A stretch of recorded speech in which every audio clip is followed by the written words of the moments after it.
That's that dedication. That's that dedication. Gotta love it.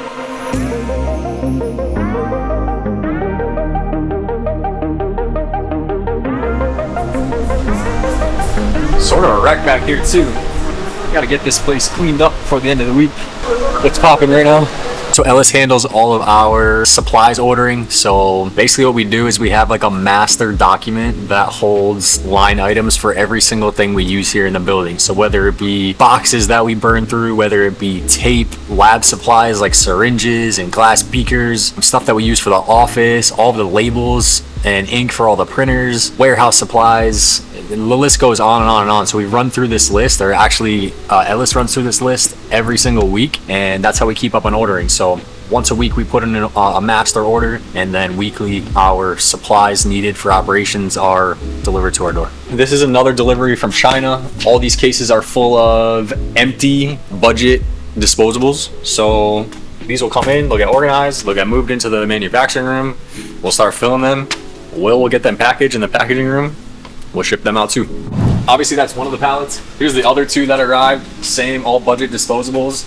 I guess something that not everybody knows is it doesn't always go right, dude. When you're shipping several thousand pounds of products from China, thousands of miles away, it's gotta get on a ship, it's gotta come across the ocean, or it's gotta get on an airplane and actually fly here. Sometimes it arrives like this.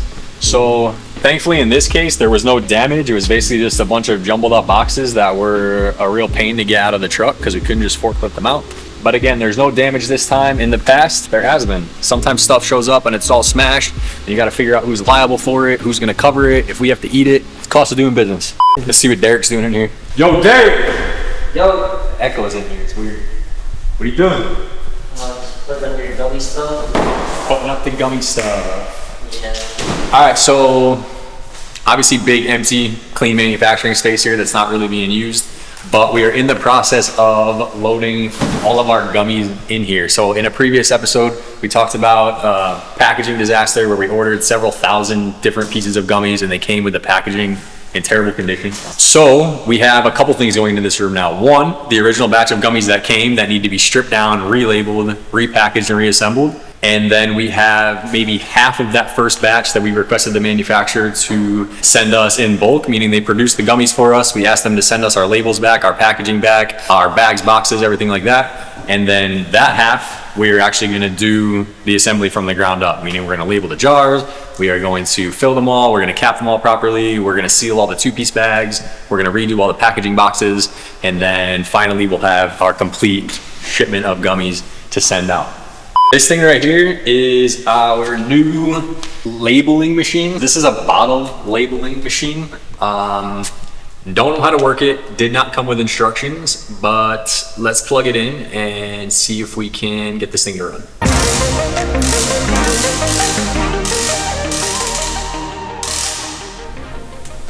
So like, I messed with this thing yesterday because we had to reorder some of the labels and we had to figure out what style of labels we needed to like fit into this machine and actually operate it. So I think we got that part dialed in, but honestly, I still have no idea how to work this. I'm basically just over here pressing buttons, so I know how to turn it on.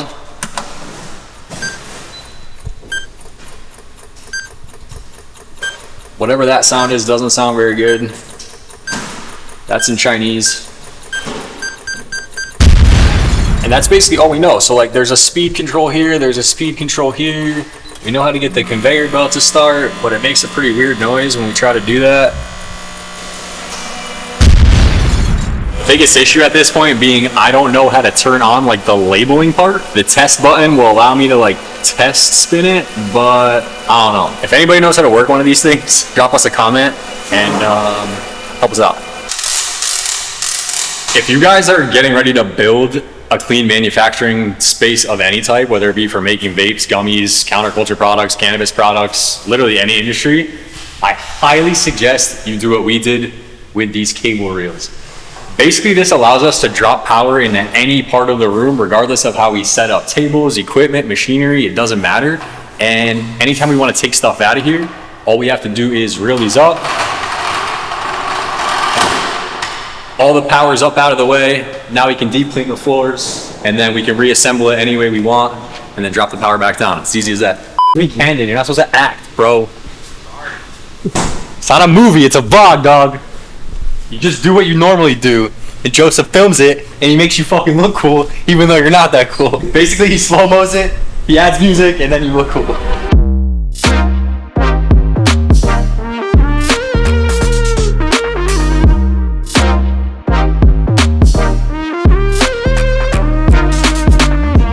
For the time being, all Camille is doing is taking that super awkward Distromike page and refreshing it with the template that he linked us to, with the tiles, like you had suggested. And then the tiles are basically just going to be, this is how you get to our wholesale site, this is how you get to the bake site, this is how you get to the clean AF site, this is how you get to the budget site. So this is just a copy of what's there now.